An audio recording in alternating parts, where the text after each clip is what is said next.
mga besh, welcome back to my channel.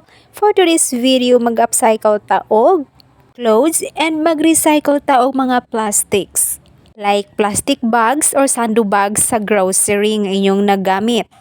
But first, kung natay panapton diha nga puti nga wa na nagamit, himuon na to ng bag sa maniini and then atong sudlan og mga plastic bags sama ani. Puno na siya diha, pwede ra sa diridakson basta moburot lang gyud siya og maporma. Unya ayaw kalimot og tulo ka buttons diha siyang body diha sa tubangan. And then mag-recycle ta aning padding sa atong bra, wa na ni nagamit. Butangan na to diri sa tungaog panapton sama sa fiber cotton. Aron dili siya mahulpa. Kung madatugan, papitlan og glue ang tibok kilid aron siya ma-close or masarado. Ato ning puston sa feathery cloth nga gikan sa akong shorts. I-follow lang mga besh kung unsa akong gibuhat diri giunsa nako siya pagpapilit. Guys, pwede rin yung kahit mamalit o mga Christmas decors. But for me, gusto kay ko ani. Kay ngano gusto ko makatabang sa atong kalikupan. Help save Mother Earth. Gamay ra kay nangatabang, pero kung magkaiusa ang kadaghanan sa pag-reduce, reuse, and recycle sa waste materials, dako kay naikatabang sa atong kalikasan. Kay pinaagi sa pag-atiman o pag-save nato sa atong Mother Nature, ato pong gisave ang atong self, ang atong kinabuhi. So nahumanatag putos, ato na nang guntingon ang sobra diha, and then mauna ni. So next is idea number 4. Ato na ni siyang himuan og kalo. So kini nga kalo nahuman na iyang purpose, nagamit na ni sa swimming sa akong pagumangkon.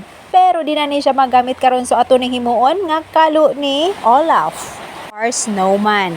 Unya mga besh, ingon ani on gyud siya pag-adjust aron mo fit sa iyang ulo. Kung wa kay glue gun and glue sticks, pwede ra gyud na siya tahion diha gamit ang dagom o hilo. After na-adjust ang size sa atong hat, gamay na siya, mo fit na siya sa ulo sa atong snowman. So maghimo sa taggamay nga circle diri gamit ang napton nga sobra sa atong shorts. Sama ani, idikit ra diri sa ibabaw. Next, let's proceed to idea number 5. Ato na ni siyang butangan og duha ka mata gamit ang butones. Unya ari na ta sa idea number 6. Mag-recycle ta sa akong bikini nga orange. Ato ning himuon nga ilong ni Olaf. Ikat lang og sama ani and then ato na siyang i-fold or i-roll dihan, then papitlan og glue para mo hold ang panapton og di mabungkag. Lain-lain tagpagi unsaw na to paglukot, and then iniguman og lukot ato ni siyang butangan og glue diri sa base and then ipapilit sa iyahang naong aron na siya ilong. Next is idea number 7.